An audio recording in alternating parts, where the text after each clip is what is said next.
El viernes pasado, el secretario de Hacienda presentó a nombre del Ejecutivo el proyecto, el paquete económico, el proyecto de presupuesto y de la Ley de Ingresos de la Federación para el 2025.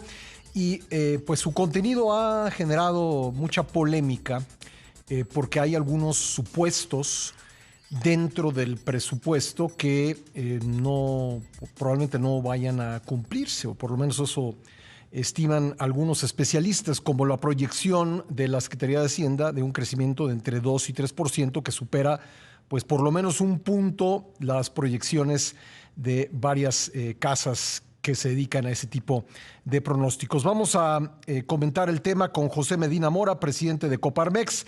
Presidente, me da gusto saludarte esta mañana de martes. ¿Cómo estás? Igualmente, muy buenos días. Qué gusto saludarte, Pascal. Oye, pues, ¿cómo la ven ustedes en Coparmex? Si quieres, iniciamos por el crecimiento económico previsto para 2025, que dice Hacienda será pues de entre 2 y 3%, probablemente 2.3.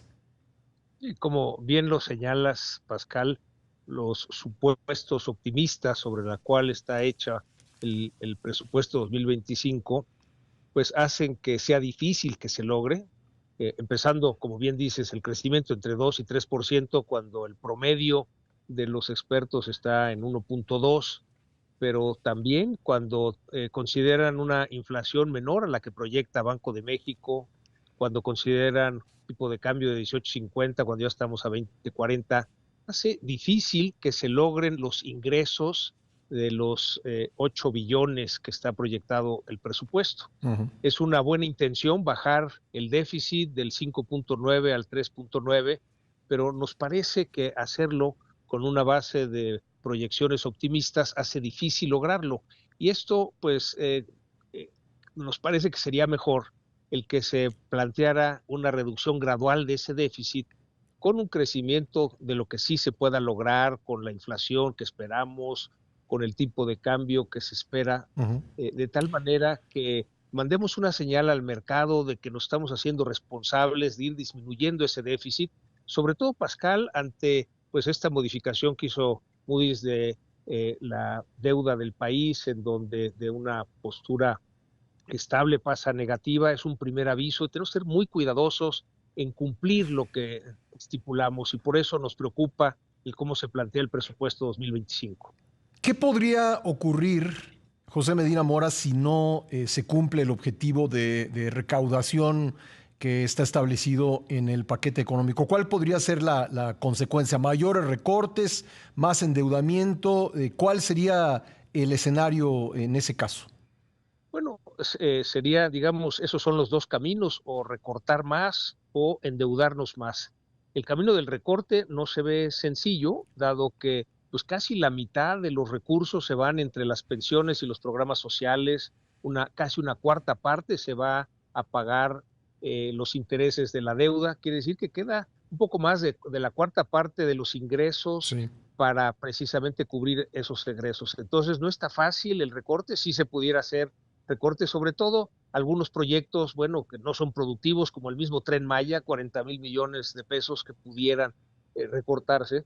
Por otro lado, pues el camino es endeudarnos. El endeudarnos más sería subir todavía más el porcentaje de la deuda, que ya está arriba del 51% con Uh-huh. respecto al Producto Interno Bruto.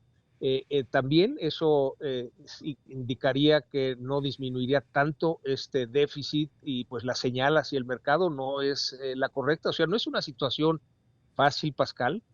Sin embargo, pues también hay que señalar que en ese poco espacio de maniobra del presupuesto, es un poquito más del 25% de los recursos, llama la atención que tres prioridades que tenemos como país, como son la seguridad, la salud y la educación, tengan un recorte. Es decir, se está recortando en donde pensamos que debería de existir inclusive un aumento de esos recursos. Entonces, sí, el llamado, Pascal, es a que sí se revise en términos realistas, pero además que se pongan las prioridades que requiere el país.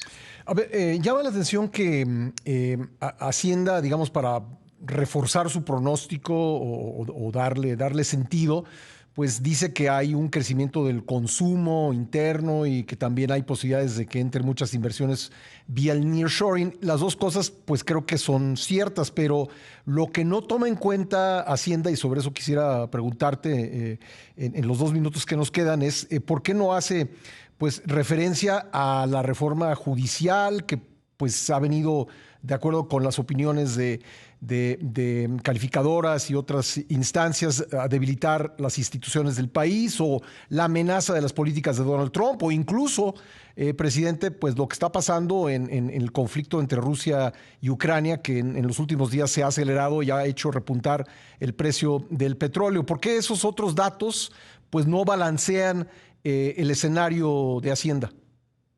Y bueno, de alguna manera, obviamente, si logramos atraer más inversión y que esto genere el crecimiento, esto pudiera corregirse.